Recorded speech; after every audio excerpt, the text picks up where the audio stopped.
आज के वीडियो में आपका स्वागत है। और आज की इस वीडियो में हम बात करने वाले हैं हमारे देश भारत में हो रहे लगातार टेररिस्ट अटैक्स के बारे में। जी हाँ दोस्तों, आपको पता होगा कि आज से कुछ ही समय पहले, क्षण पहले हमारे यहाँ एक टेररिस्ट अटैक हुआ था जिसमें हमारे कई जवान वीर गति को प्राप्त हो गया।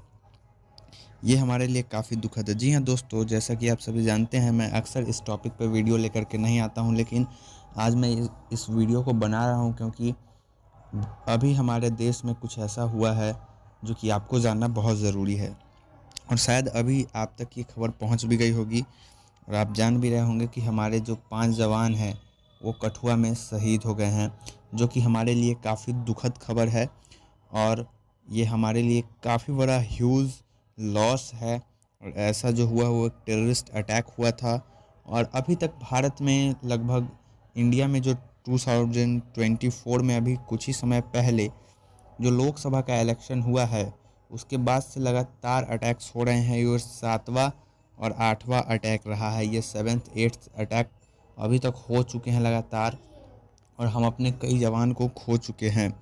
और जो ये जवान हैं इन सभी को हमारे तरफ से सत सत नमन है। भगवान इनकी आत्मा को शांति दे। इन वीर बहादुरों ने हमारे देश की रक्षा करते हुए अपनी प्राण न्यौछावर कर दिए हैं। ये जो थे ये वीर बहादुर 22 गढ़वाल राइफल्स जो हैं उनसे आते थे। और आप देख सकते हैं इन सभी को हम सभी का तहे दिल से काफ़ी सैल्यूट है। और हम सभी की संवेदनाएं इनके परिवार वालों के साथ है। और ये जो वीर शहीद हुए हैं इनकी शहादत बेकार नहीं जाएगी। और जिन आतंकवादी संगठन ने इन पे अटैक किया था उसका मुंह तोड़ जवाब दिया जाएगा। और अभी तक इंडियन गवर्नमेंट कहाँ सो रही है ये तो इंडियन गवर्नमेंट ही जाने, क्योंकि फ़िलहाल ये अभी तक भारत में 7th या 6th 8th अटैक हो चुका है लगातार 2024 के लोकसभा इलेक्शंस के बाद।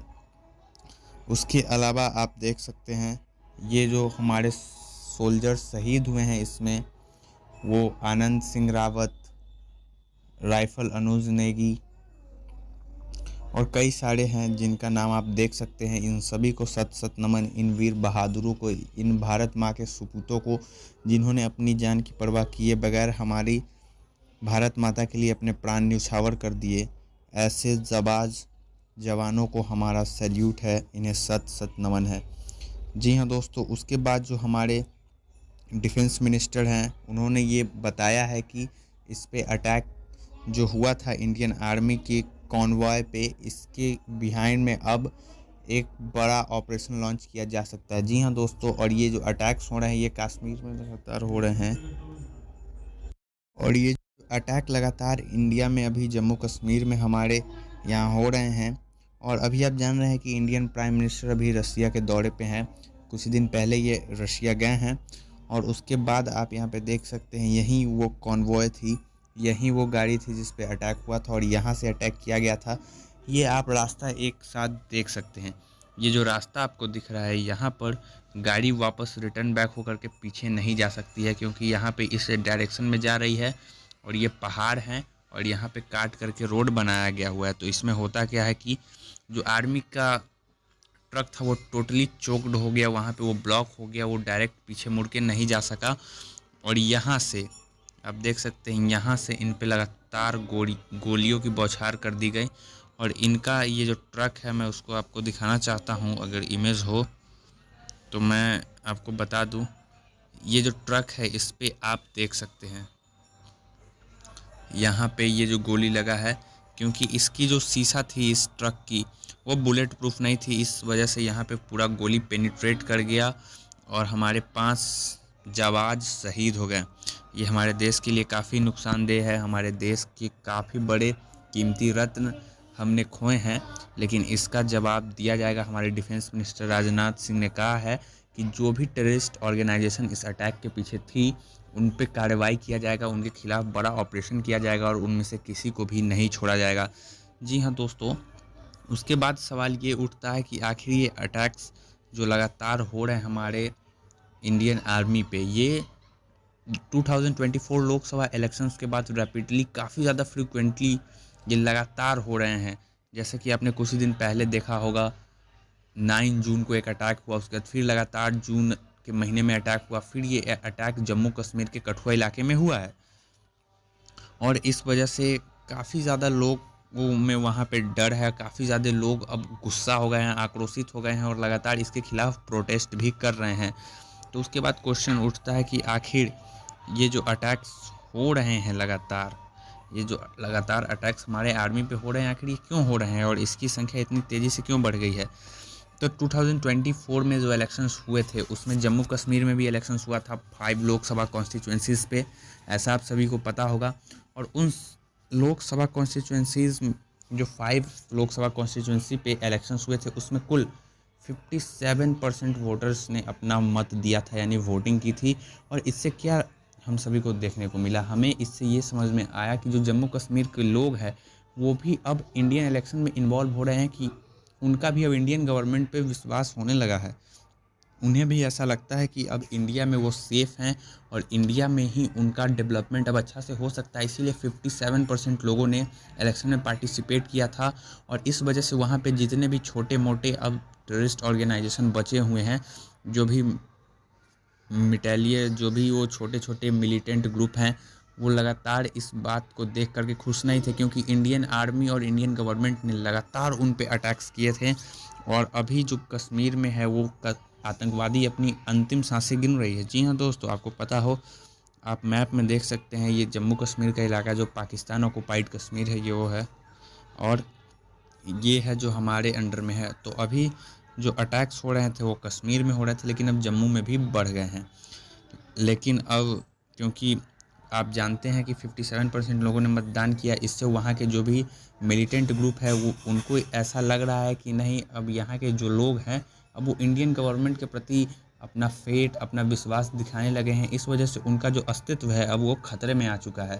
तो इस वजह से वो अपने अस्तित्व को बचाने के लिए इस तरह के अटैक्स कर रहे हैं, जिनसे लोगों में दोबारा से उनका भय बन जाए। लेकिन अब ऐसा नहीं होगा, और ऐसा अब इसलिए नहीं होगा क्योंकि हमारे जो डिफेंस मिनिस्टर हैं उन्होंने इस बात को क्लियर किया है कि काफ़ी जल्द भारत इसके अगेंस्ट में एक बड़ा ऑपरेशन लॉन्च करेगा। जी हाँ दोस्तों, और सर्च ऑपरेशन अब चालू हो चुका है।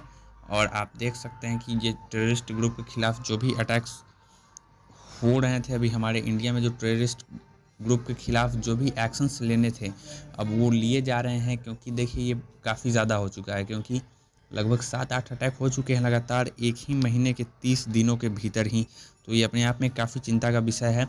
लेकिन अब क्योंकि कश्मीर में आतंकवादी अपनी अंतिम सांसें गिन रही है, इस वजह से अब उनके लिए यहाँ पे सर्वाइव कर पाना और भी मुश्किल है। उसके बाद जो दूसरा कारण है जिसकी वजह से ये अटैक्स फ्रिक्वेंटली जम्मू कश्मीर में बढ़ गई है, वो ये है कि सुप्रीम कोर्ट ने जो ऑर्डर पास किया है उसके अनुसार सितंबर 2024 में यहाँ पे विधानसभा का चुनाव कंडक्ट कराया जाएगा। जी हाँ दोस्तों, यानी कि स्टेट लेजिस्लेटिव असेंबली का इलेक्शन हम सभी को जम्मू कश्मीर में देखने को मिलेगी। इस वजह से जो हमारा पड़ोसी देश है पाकिस्तान, उसको भी काफ़ी बड़ा झटका लगा है। उसके अलावा जो भी मिलिटेंट ग्रुप है जम्मू कश्मीर में उन्हें भी काफ़ी ज़्यादा झटका लगा है, क्योंकि यहाँ पे अब प्रॉपर इलेक्शंस होंगे और लोग वोटिंग करेंगे, जो कि वो नहीं चाहते। वो चाहते हैं कि उनका खौफ बना रहे और ये एक अशांत इलाका बना रहे। लेकिन अब धीरे धीरे जम्मू कश्मीर डेवलपमेंट होने लगा है। आर्टिकल 370 के रिमूवल के बाद से जम्मू कश्मीर जो है वो काफ़ी तेज़ी से प्रोग्रेस कर रहा है, और काफ़ी ज़्यादा इकोनॉमिक डेवलपमेंट हम सभी को जम्मू कश्मीर में देखने को मिले हैं। इस वजह से वहाँ के जितने भी मिलिटेंट ग्रुप हैं उन्हें ये डर सताने लगा है कि उनका अस्तित्व ख़त्म हो जाएगा, और इस वजह से वो लगातार फ्रिक्वेंटली अटैक्स कर रहे हैं। लेकिन अब ये ज़्यादा दिन तक नहीं चलने वाला है। लेकिन अब इंडियन आर्मी पे जो ये अटैक हुआ है उसके बाद अब हमें लग रहा है कि इंडियन आर्मी, इंडियन मिलिट्री इसके अगेंस्ट में कोई बहुत बड़ा एक्शन करेगी। और जब जो हमारे डिफेंस मिनिस्टर है उन्होंने तो यहाँ तक कह दिया है कि अगर इसके लिए हमें बॉर्डर के उस पार भी जाना पड़ा तो हम बॉर्डर के उस पार भी जाएंगे, और इसके लिए जो भी कार्रवाई किया जाएगा वो ज़रूर होगा। और किसी भी आतंकवादी और किसी भी मिलिटेंट ग्रुप को जो कि इसने अटैक किया है उसको नहीं छोड़ा जाएगा। तो आई होप आपको समझ में आ रहा होगा। और ये जो हमारे देश में फ़िलहाल इन वीर जवानों पे जो अटैक हुआ है ये काफ़ी ज़्यादा हमारे लिए दुख की बात है। तो वहीं ये काफ़ी ज़्यादा हमारे लिए दुख की बात है, हम क्या बताएं आपको, ये काफ़ी ग्रीव की बात है, क्योंकि इतने बड़े देश में जो ये अटैक्स लगातार हो रहे हैं, हम दुनिया की बड़ी इकॉनमी बनने जा रहे हैं, हम दुनिया में सुपर पावर बनने जा रहे हैं, उसके बावजूद लगातार अटैक्स हो रहे हैं जो कि कहीं से भी सही नहीं है। लेकिन अब इंडियन आर्मी इस पे और जो इंडियन गवर्नमेंट है इस पे अब काफ़ी रिस्पॉन्स करेगी। तो आई होप आपको समझ में आ गया होगा। और आपको कोई भी अगर डाउट रह गया हो, किसी भी तरह का कोई प्रॉब्लम हो, तो आप हमारे कमेंट बॉक्स में कमेंट करके ज़रूर